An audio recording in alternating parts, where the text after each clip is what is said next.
Hello guys, आज अपन देखने वाले हैं inorganic chemistry BSc third year की second unit. Full one shot में इसका रिवीजन हो जाएगा। पूरी यूनिट में से कुछ भी नहीं बचेगा, बस आपको लास्ट तक वीडियो को देखनी है। वीडियो बहुत शॉर्ट है, ठीक है। जो आपकी सेकंड यूनिट है वो है संक्रमण धातु संकुलों में धातु लिगेंड बंधन तथा संक्रमण धातु संकुलों के चुंबकीय गुण, यानी मेटल लिगेंड बॉन्डिंग पढ़नी है और अपने को मैग्नेटिक प्रॉपर्टीज पढ़नी है, जो ट्रांजिशन मेटल है उनकी।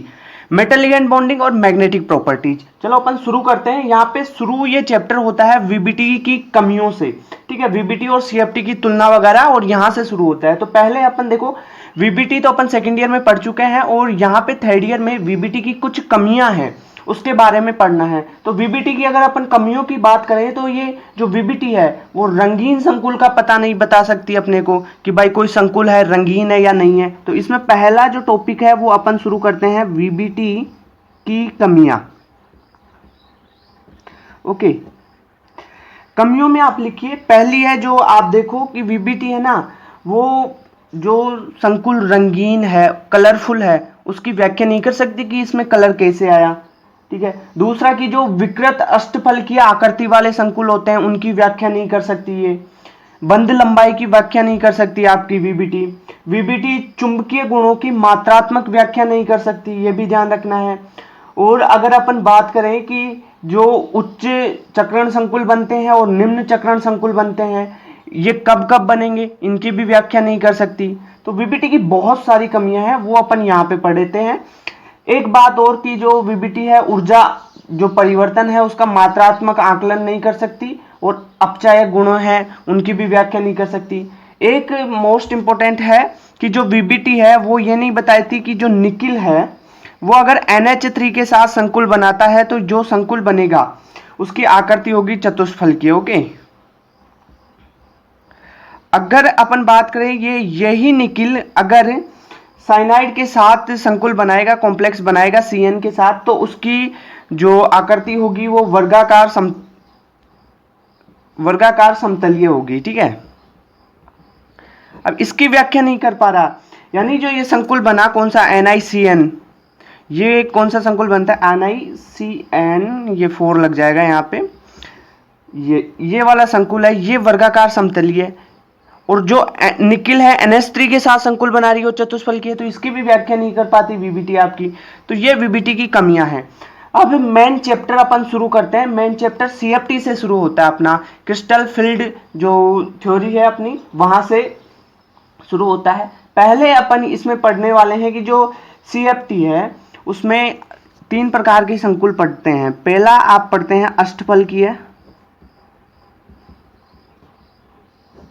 दूसरा आप पढ़ते हैं चतुष्फलकीय, एंड जो थर्ड होता है वो होता है वर्गाकार समतलीय।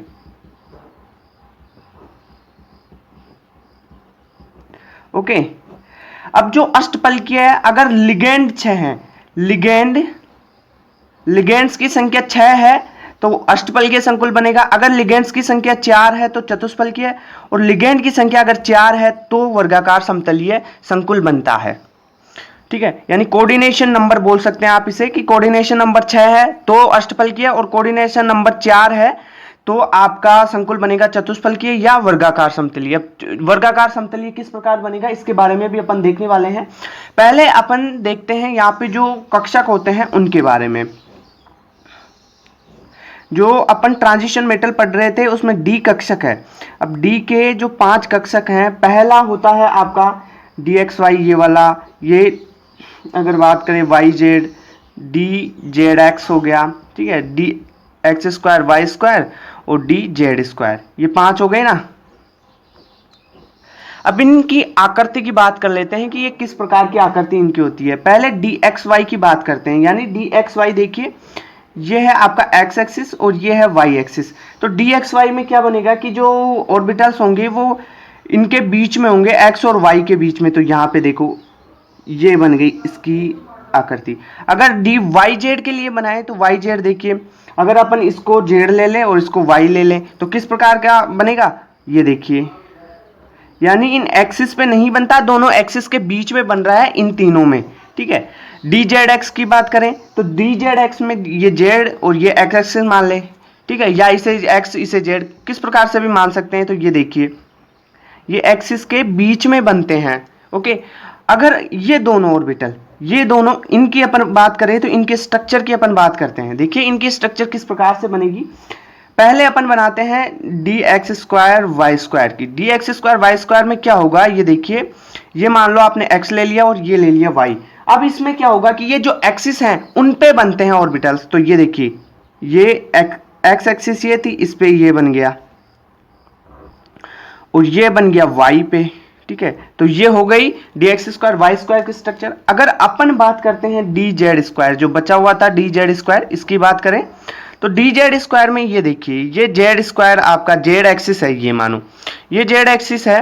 तो इस पे क्या होगा कि जो ये जेड एक्सिस पे ही बन जाएगी, ऑर्बिटल्स हैं दो बनेगी, पैरेलल बनेगी। तो एक दूसरे को दर्शाने के लिए अपन यहाँ पे राउंड खींच देते हैं, तो ये हो गया जेड स्क्वायर। ओके, इतना नॉर्मली आपको समझना है। इसके बाद में अपन विपाटन शुरू करने वाले हैं कि जो अष्टफलकीय है, चतुष्फलकीय और वर्गाकार समतलीय है, इनमें जो कक्षक हैं, ऑर्बिटल्स हैं, उनका विपाटन किस प्रकार होता है, ये बहुत इंपॉर्टेंट क्वेश्चन होता है।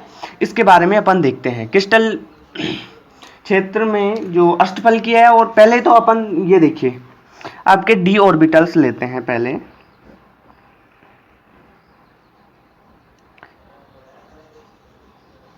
ये रहे आपके 5 डी ऑर्बिटल्स। ये क्या है, जो डी ऑर्बिटल्स हैं, डी कक्षक है, ये समभ्रंश हैं। समभ्रंश का मतलब होता है कि इनकी जो एनर्जी है वो सेम है। ओके, एनर्जी सेम है, इसलिए ये समभ्रंश है। अब इन पे क्या होता है कि कोई लिगेंड आता है। ठीक है, इन पे कोई लिगेंड आता है। मेनली अपन समझ क्या रहे हैं इसमें, जो आपका अगर बात करें कि संकुल यौगिकों की जो क्रिस्टल क्षेत्र स्थायीकरण ऊर्जा है CFSE, यहाँ पे देख लीजिए CFSE लिख लेते हैं अपन। CFSE के बारे में चर्चा कर रहे हैं।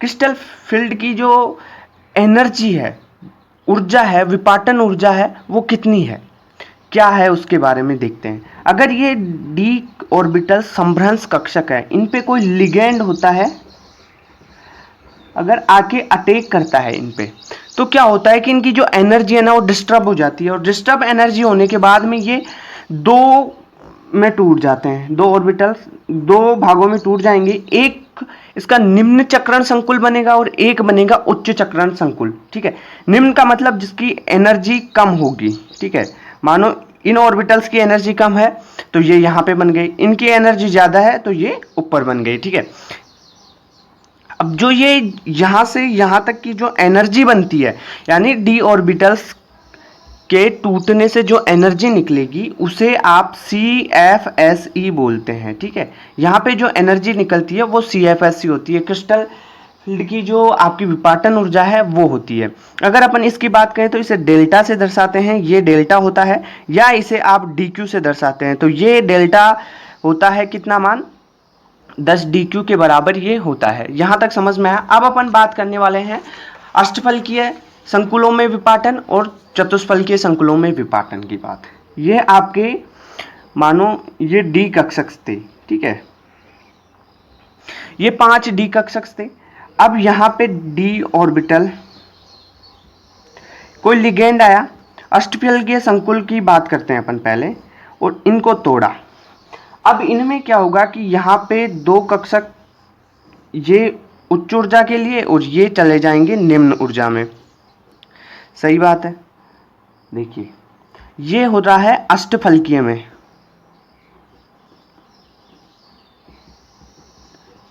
ये बात ध्यान रखना है। ये जो अष्टफलकीय में ये विपाटन हो रहा है, इसमें देखिए जो ये कक्षक बनेंगे ये होंगे T2G कक्षक, और ये कक्षक कौन से होंगे, EG कक्षक। इनके बीच में जो ऊर्जा होगी वो डेल्टा नोट होगी, या इसे आप 10 DQ के बराबर भी लिख सकते हैं। अब देखिए कुछ ऑर्बिटल्स तो ये जो इसकी एनर्जी है ना, एनर्जी लेवल तो ये था, इससे नीचे चले गए और कुछ ऊपर चले गए। जो नीचे चले गए वो T2G कहलाएंगे, यानी निम्न ऊर्जा के संकुल कहलाएंगे, और ये जो ऊपर चले गए जो उच्च ऊर्जा चक्रण वाले संकुल बन जाएंगे। ओके, अब ये देखो ये जो यहां से यहां तक की एनर्जी है वो होती है -0.4 डेल्टा नोट, और ये जो एनर्जी होती है यहाँ से यहाँ तक की वो होती है पॉजिटिव 0.6 डेल्टा नोट। ओके, समझ में?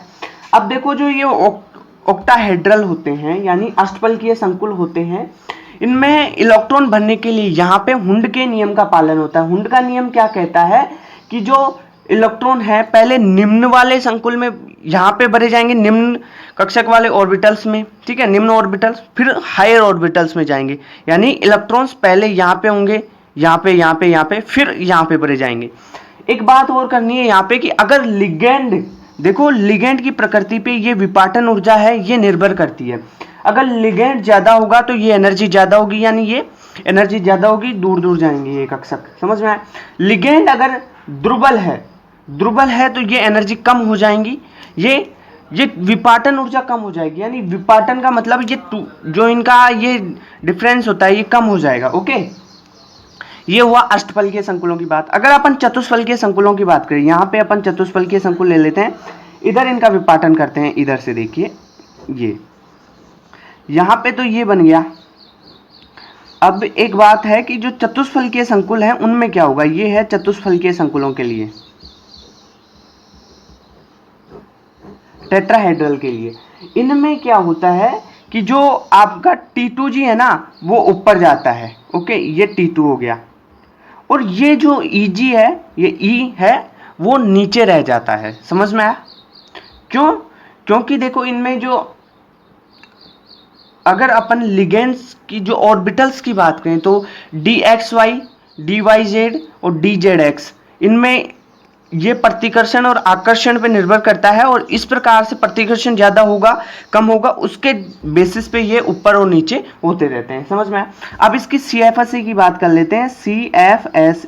CFSE चतुष्फलकीय के लिए किस प्रकार देते हैं अपन, वो होती है -0.6 NeG प्लस 0.4 T2G। ओके, ये है आपका E, और अगर अपन देखो इनकी एनर्जी ये है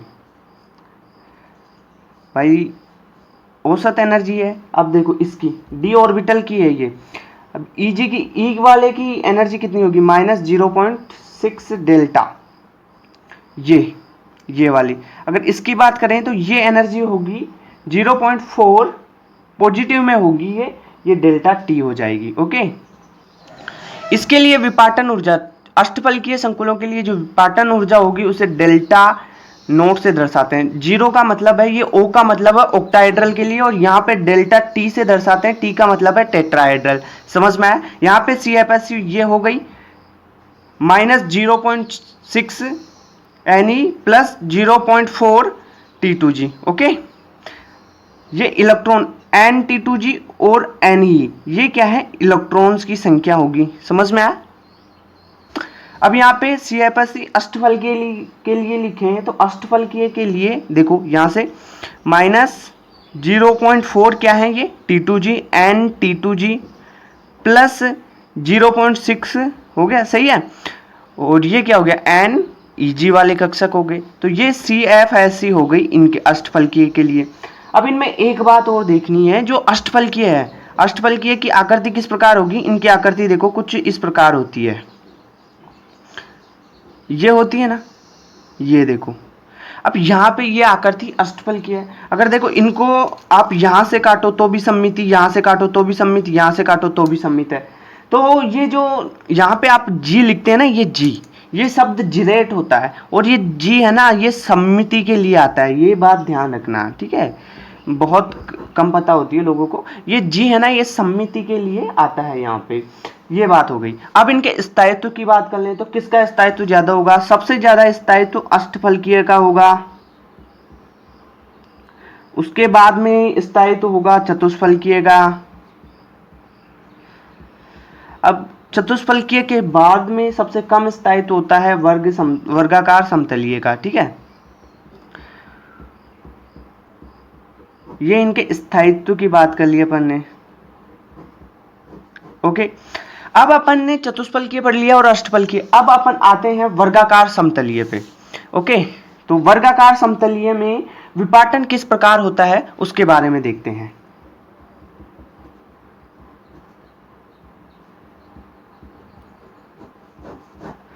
वर्गाकार समतलीय संकुलों में देखो क्या होगा कि यहाँ पे ये देखो जेड एक्सिस होती है, इनमें क्या होता है कि जेड एक्सिस में कोई भी लिगेंड नहीं होता, जेड एक्सिस पे कोई भी लिगेंड नहीं होगा, तो यहाँ पे प्रतिकर्षण जीरो होगा, तो उसकी ऊर्जा कम होगी। ये किस प्रकार होता है मैं आपको बताता हूँ। देखो ये आपके पास 5D कक्षक हो गए, समभ्रंश कक्षक, इनका विपाटन हो गया। ये किस किस में, dx स्क्वायर, ये हो गया dx स्क्वायर और y स्क्वायर और dz स्क्वायर। नीचे यहाँ पे हो गया निम्न ऊर्जा संकुल के लिए 3 में dxy dyz और dzx के लिए हो गया। सही है। अब क्या होगा, इनमें हमने देखा है कि वर्गाकार समतलीय के लिए जेड एक्सिस नहीं होगा, जेड एक्सिस नहीं होगा तो क्या होगा, प्रतिकर्षण जीरो और ऊर्जा कम। तो जेड एक्स इसमें है, देखो यहाँ पे जेड एक्स, यहाँ पे जेड एक्स, अगर ये नहीं होगा तो इनकी ऊर्जा सबसे कम हो जाएगी। तो यहां से इन दोनों की ऊर्जा तो सबसे कम हो गई, किस किस की, डी वाई जेड और डी जेड एक्स के लिए। सही है, समझ में आ रहा है। अब देखो जो बचा कौन, डी एक्स वाई यहां पे आ गया, डी एक्स वाई, ये देखो ये डी एक्स वाई। अब यहां पे भी देख लो आप ले, ऊपर वाले संकुल में, उच्च संकुल में, ये D Z x, D Z square है, डी जेड स्क्वायर की ये देखो एनर्जी कम हो गई। सही है, ये डी जेड स्क्वायर की एनर्जी कम होगी, और D X square minus Y square है, इसकी इस जेड वाली एनर्जी कम हुई तो लेवल करने के लिए ये ऊपर चला गया। ओके, तो ये हो गई आपकी D X square Y square.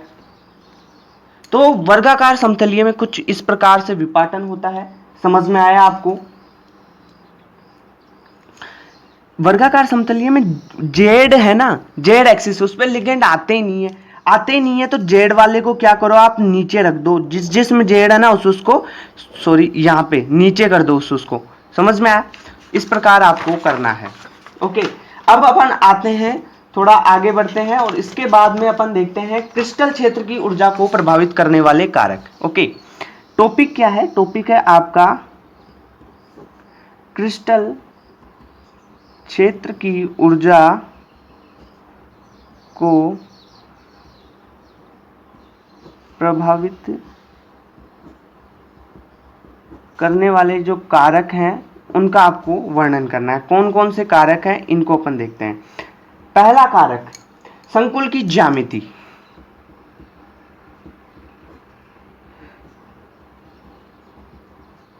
संकुल की ज्यामिति की क्या बात करते हैं अपन।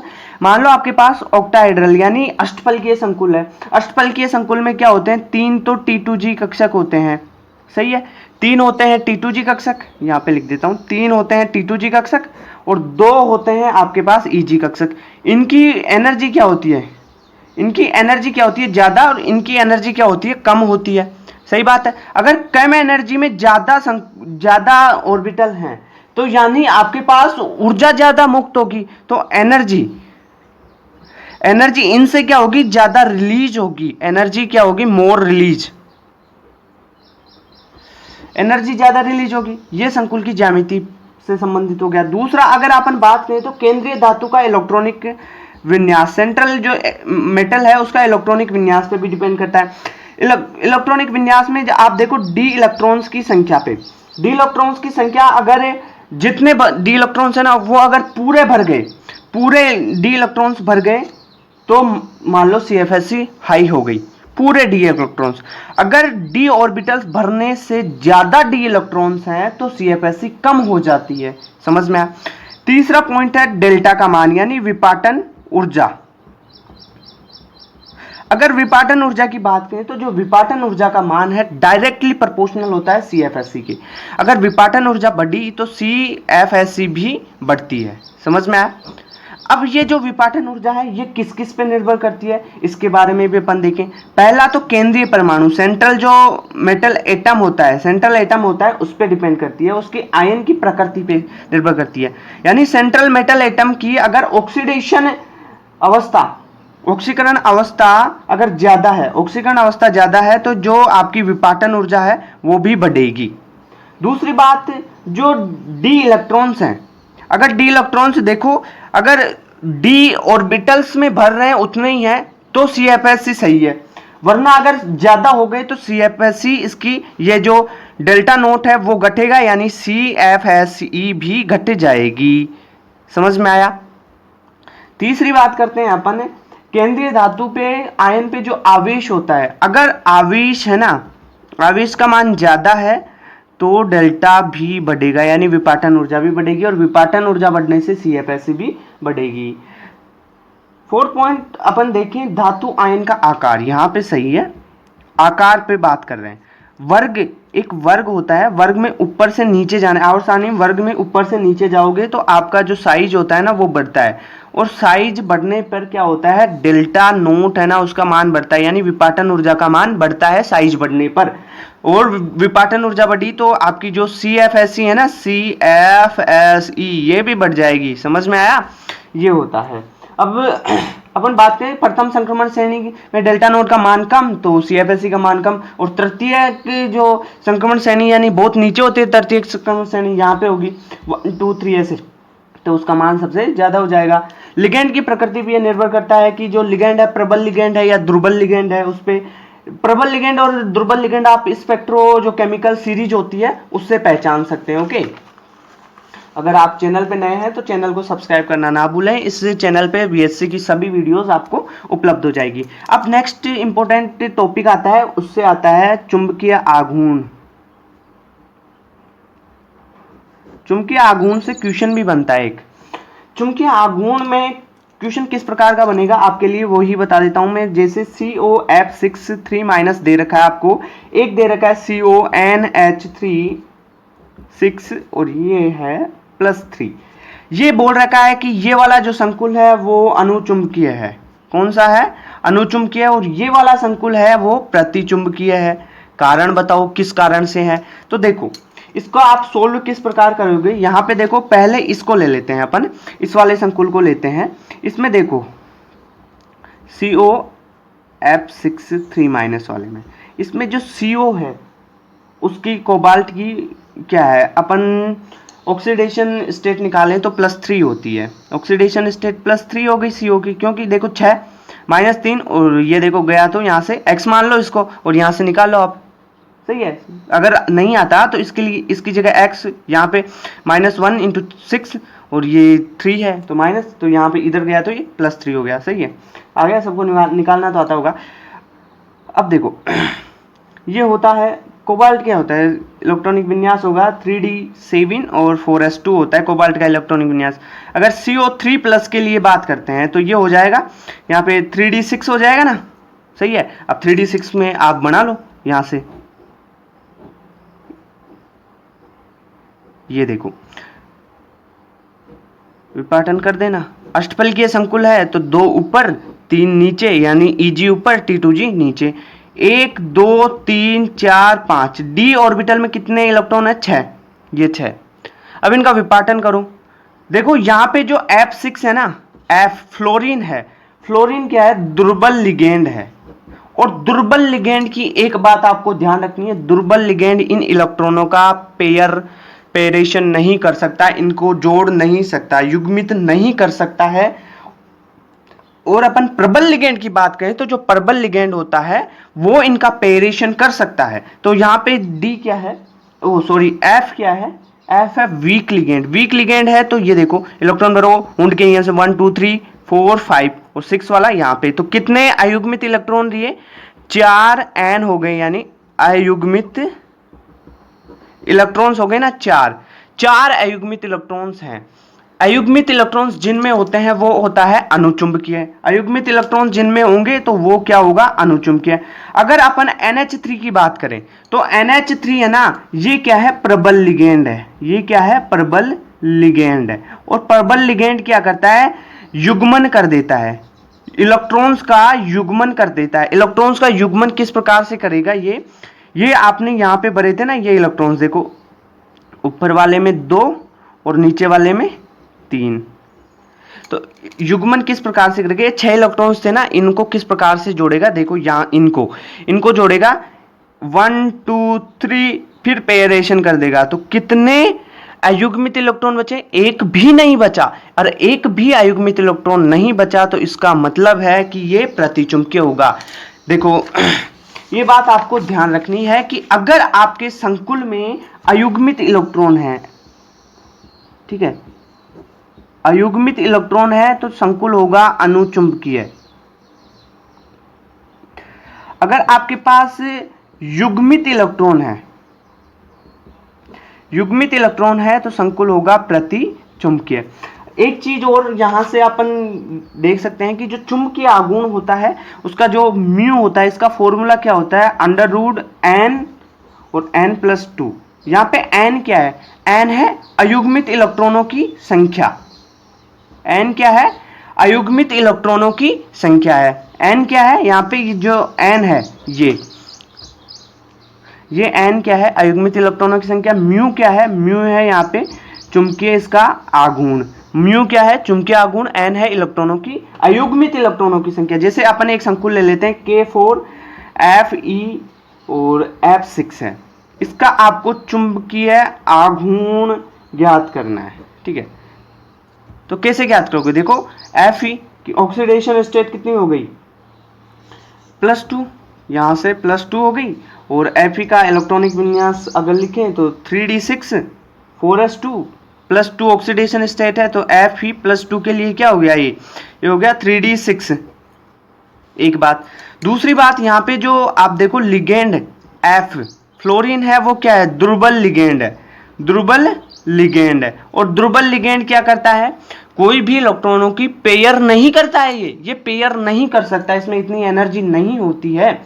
समझ में आया, तो इनके लिए आप निकालो। अब देखो Fe का जो है आप ये बना लीजिए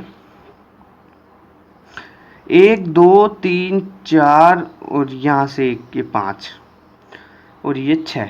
अब देखो कितने अयुग्मित इलेक्ट्रॉन हैं यहाँ पे, अयुग्मित इलेक्ट्रॉन, अयुग्मित इलेक्ट्रॉन्स की संख्या वो क्या होती है, n होती है। और ये कितनी है, 1 2 3 4, 4 अयुग्मित इलेक्ट्रॉन है। तो अयुग्मित इलेक्ट्रॉन की संख्या कितनी हुई, 4। तो फॉर्मूले में रख दो म्यू बराबर √n+2 था ना आपका फॉर्मूला, यहाँ पे म्यू बराबर, यहाँ पे 4 है तो 4 4 + 2, ओके। ये कितना हो गया, म्यू बराबर ये हो गया आपका √24 हो गया ना, सही है। और √24 देखो, √25 का मान 5 होता है, तो ये 24 का मान लगभग 4.89 के लगभग आ जाएगा, सही है कि नहीं है। तो इस प्रकार के क्वेश्चन भी आपके यहाँ पे आ सकते हैं। तो ये हुआ यहाँ पे आपका ये कंप्लीट, बस थोड़ा सा चैप्टर और बचा है, इसमें कंप्लीट होने वाला है। यहाँ पे एक टॉपिक और आता है इससे ही, चुंबकीय प्रवृत्ति क्या है, चुंबकीय प्रवृत्ति। चुंबकीय प्रवृत्ति देखो कि कोई पदार्थ बाह्य चुंबकीय क्षेत्र के प्रति कितना संवेदनशील है। चुंबकीय प्रवृत्ति क्या होती है कि कोई पदार्थ बाह्य चुंबकीय क्षेत्र के प्रति कितना संवेदनशील है, वो इसकी चुंबकीय प्रवृत्ति कहलाती है। समझ में आया, चुंबक से कितना प्रभावित हो रहा है, कितना अट्रैक्ट हो रहा है। और चुंबकीय प्रवृत्ति होती है जाई, x, इसे जाई बोलते हैं। जाई बराबर 1/h होता है चुंबकीय प्रवृत्ति। समझ में आया ये चीज। चुंबकीय प्रवृत्ति मैंने समझाया कि वह पदार्थ जो बाह्य चुंबकीय क्षेत्र से कितना संवेदनशील है, उससे कितना प्रभावित हो रहा है, वो उसकी जो प्रकृति होगी वो चुंबकीय प्रवृत्ति कहलाती है, चुंबकीय क्षेत्र से प्रभावित होना। दो चीज और आती है यहाँ पे, एक आता है TC और एक आता है TN। ये क्या है, एक है क्यूरी ताप और एक होता है नील ताप। क्यूरी ताप और नील ताप को समझो। इसके साथ साथ आपको एक चीज और समझनी है, जो फेरो चुंबकत्व है, यानी फेरो चुंबकीय पदार्थ क्या है, और विपरीत लोह चुंबकीय पदार्थ, लोह चुंबकत्व और आपको समझना है विपरीत लोह चुंबकत्व। उनमें ही क्यूरी ताप और नील ताप को अपन समझने वाले हैं, उसके अंदर ही समझ में आएगा ये आपको। पहले अपन बात करते हैं कि लोह चुंबकत्व की, ठीक है, लोह चुंबकत्व की। लोह चुंबकत्व क्या है कि ऐसे पदार्थ जिनको चुंबकीय क्षेत्र में रखो, आप चुंबकीय क्षेत्र में रखोगे तो उनमें क्या होता है कि स्थायी चुंबकत्व आ जाता है।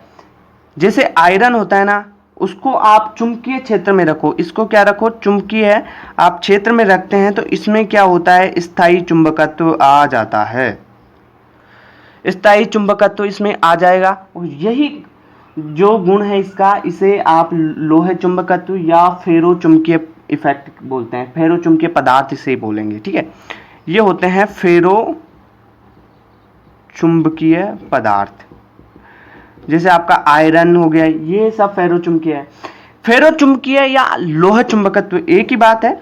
लोह चुंबकत्व में क्या होता है कि जो आपके इसमें पड़ोसी परमाणु के जो इलेक्ट्रॉन का चक्रण होता है ना, वो समानांतर हो जाता है। कुछ इस प्रकार से देखिए, इलेक्ट्रॉन्स का चक्रण, ठीक है, इलेक्ट्रॉन्स का जो चक्रण होता है ये समानांतर हो जाता है, और इस समानांतर होने को आप विनिमय युग्मन कहते हैं। इसे क्या कहते हैं?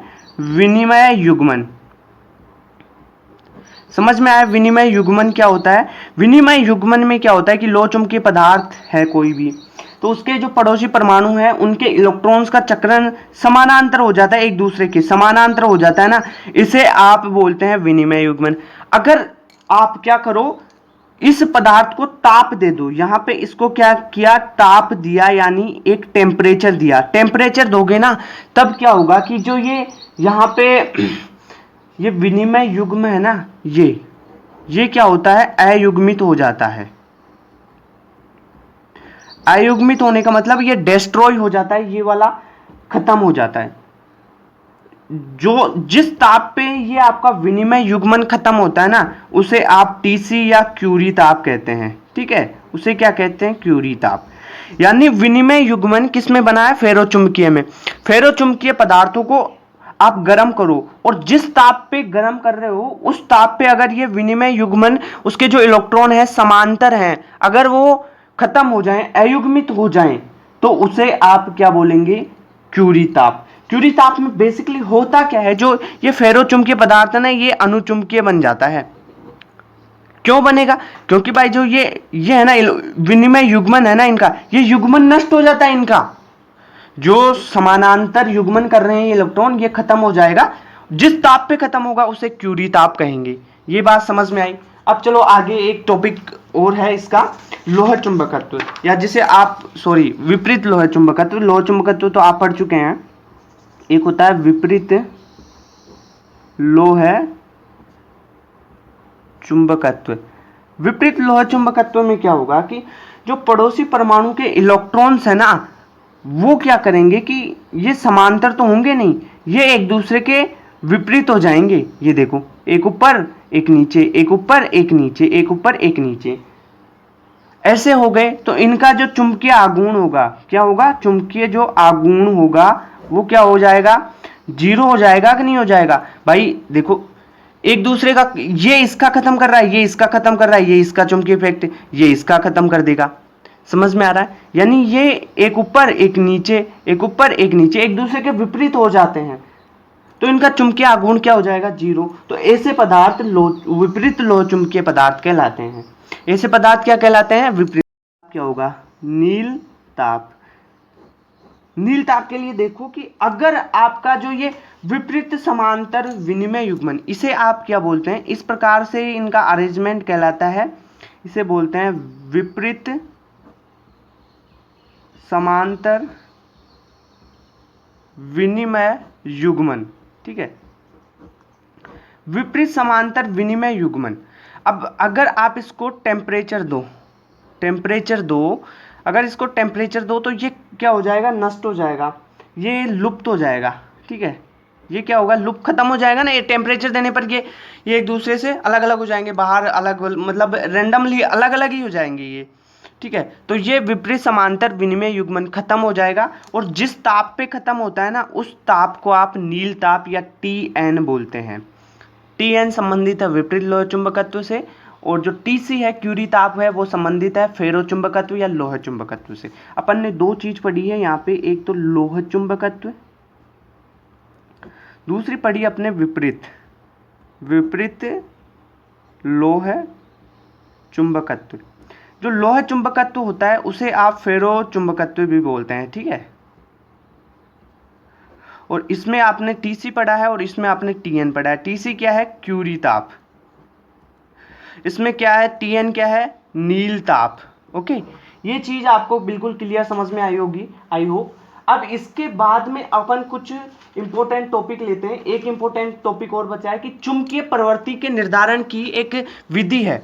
चुंबकीय प्रवृत्ति के निर्धारण की एक विधि है और वो जो विधि है उसे आप बोलते हैं गॉय विधि। तो अपन चर्चा करने वाले हैं गॉय विधि के बारे में। कौन सी विधि? गॉय विधि।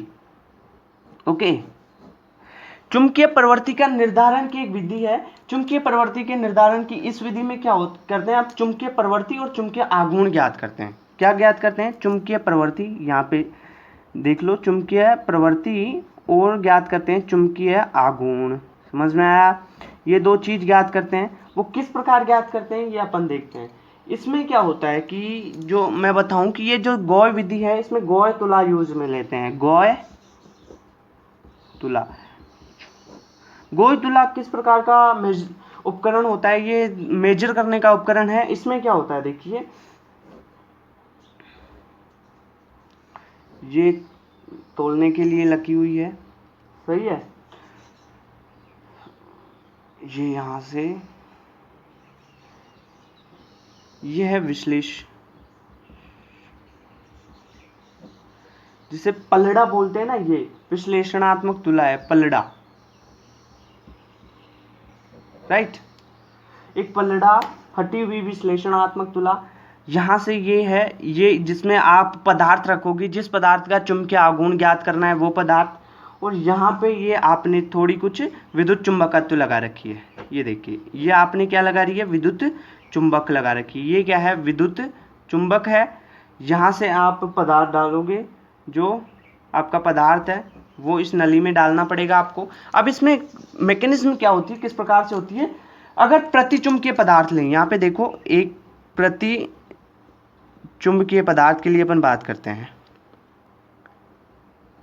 अगर प्रतिचुंबकीय पदार्थ लेते हैं तो उसमें कोई भी अयुग्मित इलेक्ट्रॉन नहीं रहते हैं, यानी एन इसमें नहीं रहते हैं। अगर अयुग्मित इलेक्ट्रॉन नहीं है तो ये क्या होगा कि बाह्य चुंबकीय पदार्थ, ये देखो विद्युत चुंबकत्व है। अगर यहाँ पे आपने प्रतिचुंबकीय रख दिया तो ये विद्युत चुंबक है ना, इस पे कुछ अपना इफेक्ट डालेगी और बाह्य चुंबकीय क्षेत्र इस पे लगेगा, तो इसमें क्या होगा कि कुछ चुंबकीय आघूर्ण का प्रेरण होगा। प्रेरण होने से चुंबकीय आघूर्ण थोड़ा सा डेवलप होगा और इसकी जो चुंबकीय रेखाएं है ना, ये चुंबकीय पदार्थ रखा है प्रतिचुंबकीय, इसमें जो चुंबकीय रेखाएं बनेगी, बल रेखाएं वो बन रही है, उन रेखाओं को ये क्या करेगा? दूर भेज देगा।